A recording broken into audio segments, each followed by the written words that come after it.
Hello there, and welcome to our Shield of the Sun video. Now in this video, we're going to be continuing our lessons regarding the Ten Commandments and the Sermon on the Mount.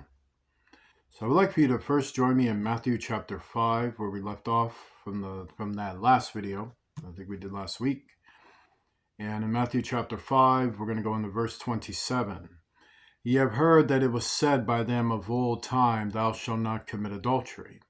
But I say unto you that whosoever looketh on a woman to lust after her hath committed adultery with her already in his heart. Oh, Lord. I know how a lot of you take this, so this is why I'm being funny about it. A lot of you tend to take this as soon as you are attracted to a woman, if you find a woman attractive, that somehow you're going to hell. Or if you ask her, hey, or tell her, you're a very pretty woman, somehow that's sexual harassment. If you ask her for her phone number, if you try to flirt with her, somehow you're stalking and raping her. However, do you know how lesbians get women? They do the same thing those men do. It's just they go up to them and ask for their phone numbers. They tell them they're pretty. They have pretty bodies. Oh, you look great. Oh, you look great. Oh, you look great. And then that's how they get them. And so to understand men who aren't listening to this, they do something similar. They get treated worse, but they do eventually get the number. And so and then let's just put that aside. Let's put that all aside, so because I want everybody to be relatable on every level of what I'm saying. So when you have when a husband has a wife, he probably recollects how he got his wife. One day he told her, I think you're pretty. I think you're attractive. Can I have your phone number? You look pretty. You look great. Everything is looking great. And a wife may recall that her husband was flirting with her, was hitting on her, was doing these things. And also she was doing them, hopefully she was also, responding to him as well and not being resistant and passive aggressive or anything like that.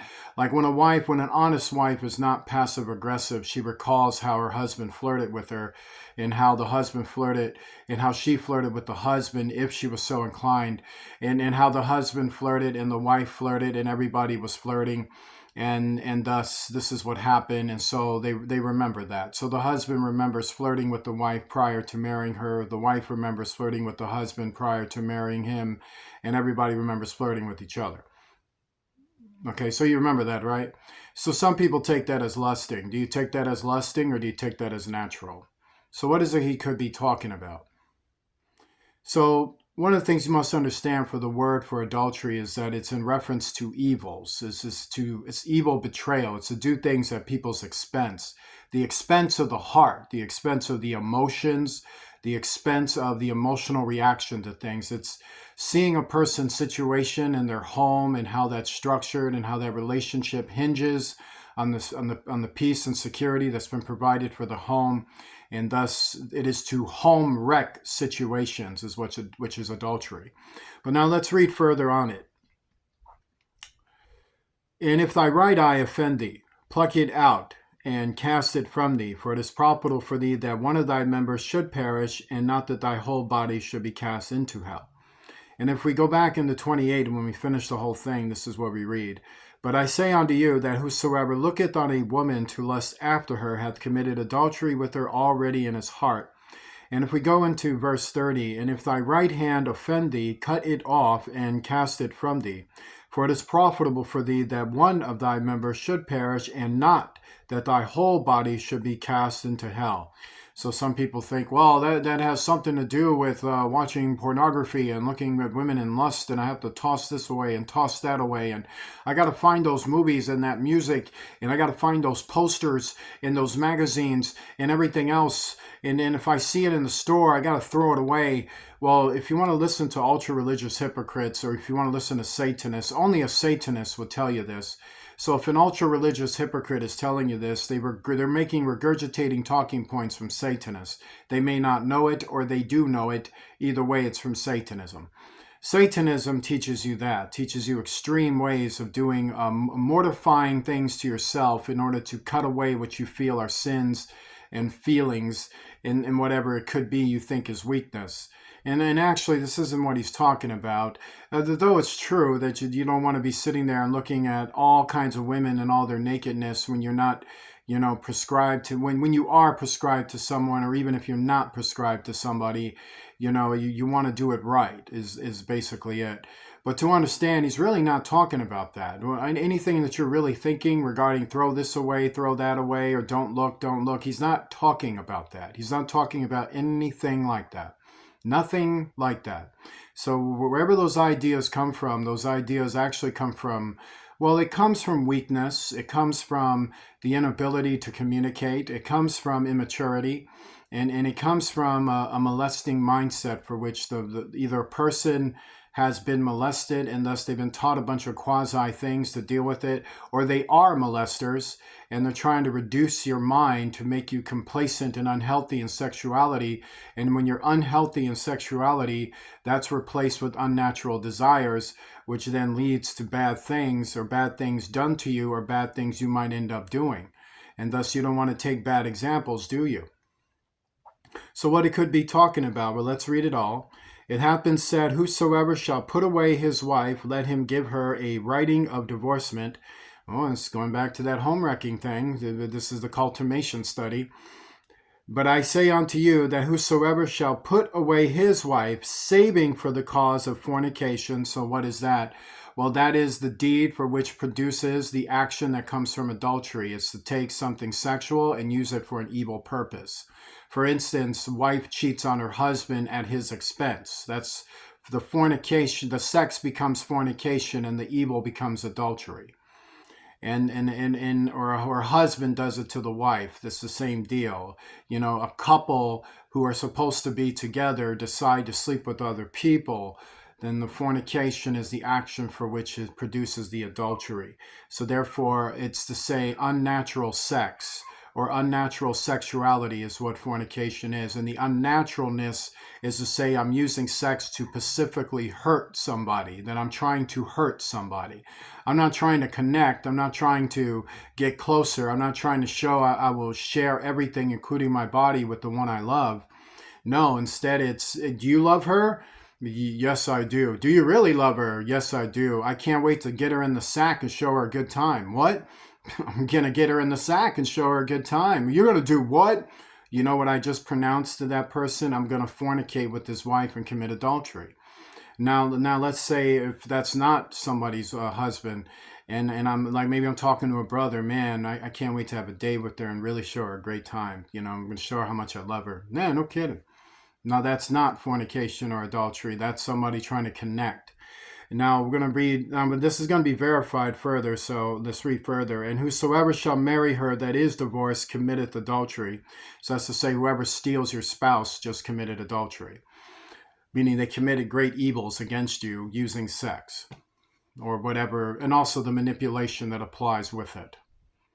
So let's understand what is Jesus really talking about regarding the fulfillment of the law. He's talking about the 10 Commandments, of course. And also with the 10 Commandments, he's talking about how the 10 Commandments are accurately, expertly, and perfectly understood. He's giving you the perfect teaching regarding it, the perfect teaching regarding it, the perfect edification, the perfect understanding, the fulfillment of it. But in order to understand what he's talking about, we got to go back to the 10 Commandments and not sit back and think this is about our relationships when they're not. It's about something else entirely. So let's look into it. So first we have to understand that these sexual sins that he's actually talking about is in reference to the 10 Commandments. And so we have to understand what is he talking about. So let's look into it. So first I want you to go into Exodus chapter 20. And when you go to Exodus chapter 20, we're going to go there into verse 14. Thou shalt not commit adultery. So we do know that.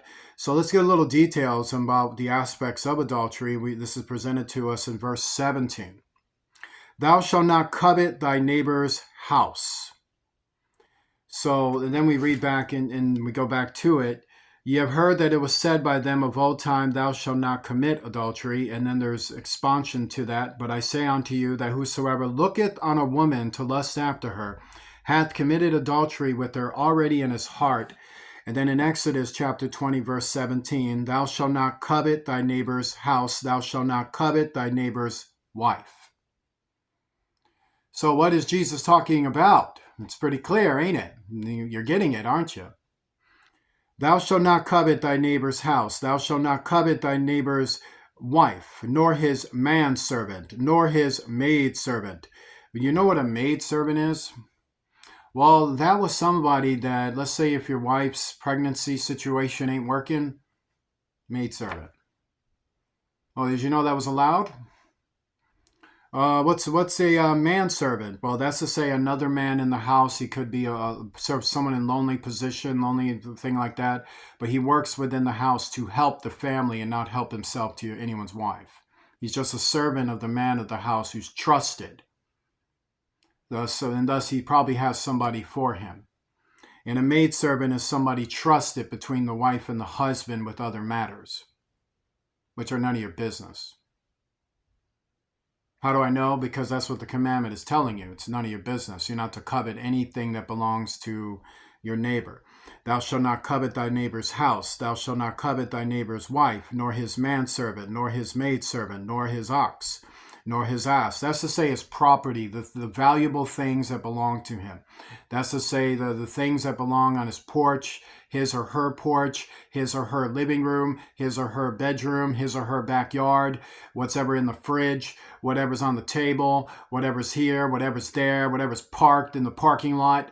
You know, those things do not belong to you. Those belong to somebody else. They do not. You're not to covet. You're not to want what they got, nor anything that is thy neighbor's. So if your neighbor has a wife that you feel is attractive, the problem is that you're looking at her and longing at her, and that becomes true lust. True lust is to desire what belongs to somebody else. And when you use sex in the application of wanting what belongs to somebody else, you fall in line with adultery and fornication. So adultery and fornication is to covet things that are not yours and to use sex in order to take and steal it away from somebody else, is how that works. So let's look at that. Thou shalt not covet thy neighbor's house. So think about it. If a person isn't consumed with what another person has, like if some people go and say, hey man, I like that house, man. You got a nice house. Man, is that your wife? You got a nice wife, man. I'm just saying, man, you got a beautiful wife. Man, your wife is beautiful. Is that your car? Oh, I know she liked that car. How long did it take for you to get that car? I know she liked that car, man. Yeah, y'all be driving. Yeah, I can see that, man. You must get a lot of attention, man. You must have had to fight off a horde of them, man, didn't you? Yeah, I know you did. You had to fight them all off. Nor his manservant. Is that your homeboy over there? Man, I bet he's loyal, man. I hope he don't be looking at her. These guys be looking. You know what I mean? Nor his maidservant. Hey, who's that over there? Who's that other girl, man? Man, she look like she trusts y'all, man. Is she free for a date, man? Oh man, I know she like your car. She probably likes the manservant too. Yeah, man. You know. Okay, so you see that guy talking for whom I'm emulating? That's the guy you don't trust. You don't trust a single word that comes out of him or her mouth. Like, if it's a her talking like that, if it's a him talking like that, do not trust a single thing that comes out of their mouth. Because everything coming out of their mouth is not the truth of their intent. Their intent is to covet. Covet your house, covet your wife, covet your manservant, covet your maidservant. That's to say your friends, family, and people that are loyal to you. He wants to covet your ox, covet your ass. That's to say your valuable things that bring you wealth. Nor anything that is thy neighbor's. That's to say anything you got, they'll covet. Man, what a nice ring. Oh man, what a nice necklace. Man, that's a nice watch. Nice suit, man. Oh, I like those shoes, man. Oh, that's a nice shirt, man. Like, they're sitting there trying to grab what's theirs when it ain't. So now remember what verse 14 said. Thou shalt not commit adultery. Thou shalt not steal. Thou shalt not bear false witness against thy neighbor. So remember how these commandments start, and in fact it starts like this. And God spake all these words, saying, I am the Lord thy God, which have brought thee out of the land of Egypt, out of the house of bondage. Thou shalt have no other gods before me. And then we got this one. Thou shalt not take the name of the Lord thy God, in vain, for the Lord will not hold him guiltless that taketh his name in vain. So what's the opposite of vanity? Love. It's compassion. It's, so if he doesn't want us to take his name in narcissism, what does he want us to take his name in? Love. So how is love shown? Do unto others as you would have done unto yourself, hence the fulfillment of the law, and the instructions to how to fulfill it is right there. So when we go into Matthew, but I say unto you that whosoever looketh on a woman to lust after her hath committed adultery with her already in his heart, because they were coveting what did not belong to them. So the covetousness was already there. And if thy right eye offend thee, pluck it out and cast it from thee, because you use your senses to covet. For it is profitable for thee that one of thy members should perish, and not that thy whole body should be cast into hell. So that's to say, don't covet the things that don't belong to you, because then you desire them. You want to steal. You want to bear false witness. You'll start wanting to do things to get it when it has nothing to do with you. And if thy right hand offend thee, cut it off and cast it from thee, for it is profitable for thee that one of thy members should perish, and not that thy whole body should be cast into hell. Don't covet things. It has been said, whosoever shall put away his wife, let him give her a writing of divorcement. Now, this is another thing that would get abused. There are times where you might have to leave your spouse. Your spouse could be coveting, your wife could be coveting everything else but what belongs to her. Your husband could be coveting everything else than what belongs to him. It all depends on who's doing it.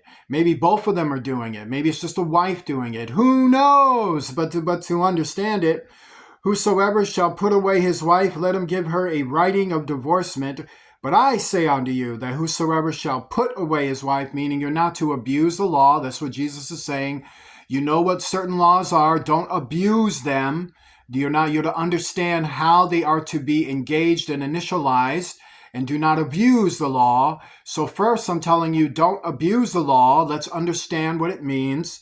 Saving for the cause of fornication, causeth her to commit adultery. So you can only leave your wife if they betray you. If your wife is betraying you and coveting things that do not belong to her, if your husband is betraying you or coveting things that do not belong to him, and like abusing you and striking you and cheating on you and lying to you and being manipulative, raping and molesting your friends and all manner of things and doing sickening things.